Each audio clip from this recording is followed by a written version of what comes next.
to Michael Clarke, very close to Michael Clarke. I mean, he's a dear friend of mine. I have the greatest of respect for Michael Clarke. But having said that, I mean, at this point in time, Jamie Anderson is the best swing bowler in the world. I mean, the first test was Jamie Anderson versus Australia in many ways. Australia could have won. I mean, DRS was horrendous. I mean, most of the decisions went against them. The Stuart Broad decision, if you actually take that Stuart Broad decision and the extra runs that he added, it was on 36 and he made 62, right? 26 runs, chapter closed. It was such a close call. I thought the Australians showed tremendous spirit. I thought Ashton Agar was outstanding. I mean, 98 on debut. It was pretty brilliant. I mean, Ashton Agar was simply sensational. David Warner and I are also very good friends. David Warner and I were having coffee during the IPL, and I said, Great Swan versus Nathan Lyon, no contest. And he said, but we have a kid. I said, who do you have? He said, we've got a kid called Ashton Agar. Bowls left arm spin, just come to India at that point in time. He was part of that sort of training, whatever, tour, and he stayed on with the players. So, and this kid is a good player. I mean, I didn't know this.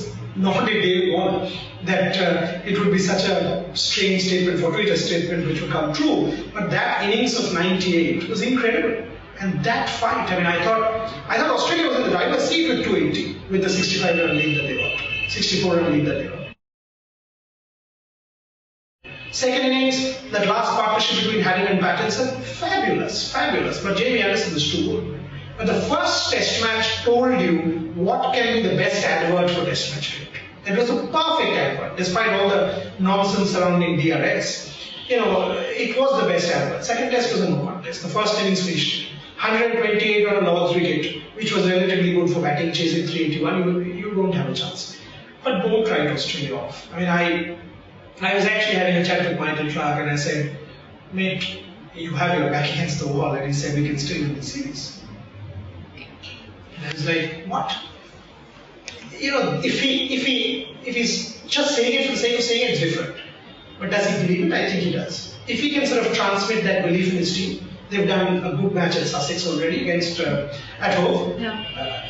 The English have shown vulnerability in batting. The Australians have gotten wickets here with or without Pattinson. Ryan Harris bowled very well. I do think Jackson Bird is a good bowler.